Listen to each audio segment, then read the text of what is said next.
And we're back now. And we're back with non-smoker Ellen DeGeneres. Good for her. Good for her. And Paul McKenna is a really famous NLP practitioner who has a show, I believe, on the Discovery Channel. I'm not sure if it's still on, but I know he had some contract with them for a while. Mm-hmm. Yeah, good. So he uses a combination of NLP and hypnotherapy, and our whole next show is with about NLP, and we have master practitioner Patrick Singleton, and a great interview and demo that you facilitated there. That was fun. That was really fun. Yeah, the one thing that I found interesting about that is the aversion therapy. That's not something that I personally use, but I definitely see that it works really well with people. It does work really well. I've used it a little bit with great results, but not to the extent that he used it. Right. With the kind of, it's almost a little bit like negative programming. It's called aversion therapy. So in the interest of time. Yeah, let's move on. Let's move on. We got a lot of great stuff to talk about today. So, so what's next? One of the easiest things to use hypnosis for is stress relief, to relax. What a big difference it makes in your life, boy. Yes. It's probably the fastest thing that I work with clients on, meaning that they get it right away. And combining that with self-hypnosis, when they do that on their own, they have a completely different experience with the world and actually their bodies, because living in a state of stress is not good at all on our bodies. In fact, I was doing tons of research on stress and over the internet. I love the internet and all that Googling stuff. Fantastic. It's so amazing. Watch it. Really, it helps for the show. It's like, okay, we need some material. Let's get it out there, Yeah, they were talking about, there was a couple of different surveys out there, and they were talking about the effects of stress on the body, and they were saying that 75% of all doctor visits are all stress-related. 75%? 75%. And what was really interesting about that, Brandy, is that was, I picked the low number. There was some that were done in England, in the UK, and they were talking about as high as 90% of doctor visits were all stress-related. So it's pretty big out there, and I know that's one of the greatest characteristics of hypnosis. It's the most extraordinary sense of relaxation that you're ever going to experience. So just self-hypnosis, just learning how to do self-hypnosis will change your whole experience. Yes, definitely. It's one of my favorite classes that we teach is the self-hypnosis. I love that. Yes, for the stress release. So we have a couple of clips that we're going to play back to back. The first one is a kind of, what might remind you of science class or the films that I saw in the auditorium when I was growing up. It's a very short clip. It's about 1 minute and 20 seconds, which really explains the nervous system, the autonomic nervous system, and the parasympathetic, meaning our relaxed state, and the sympathetic, meaning our fight or flight state, and how the nervous system relates to that. And the next clip that follows that talks more about how important it is to be in that non-stress state for the benefits of your body. Excellent. Let's get to it. Yeah. 2 clips back to back.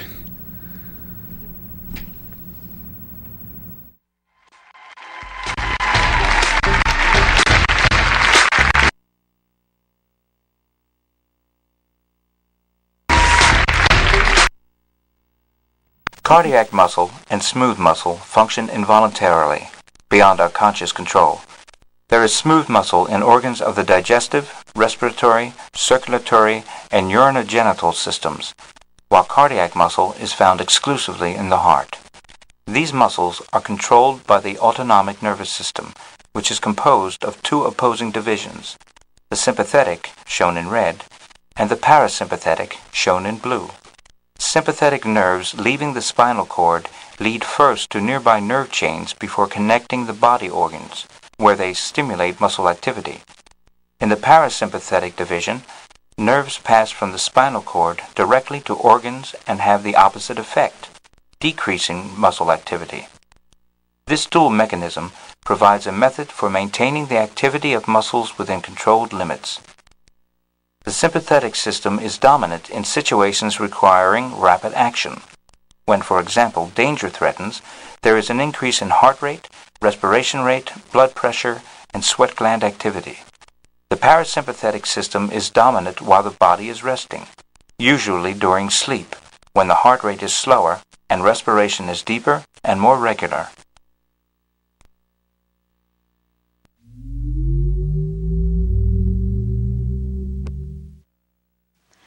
How do our nervous systems play into the overload of toxic stress? So we talk about what's called the ANS, the autonomic nervous system. This is the one responsible for relaxing the heart rate, for promoting the blood flow into the digestive organs during during digestion, and in general relaxing the blood vessels. This is the opposite response that we see to fight or flight, okay, what's also called the sympathetic nervous system. So we want to encourage this relaxation response in terms of promoting relaxation to counter all the stress. So the other way to think about this is that we're designed to run from bears. Right. We're just not designed to run from bears all the time.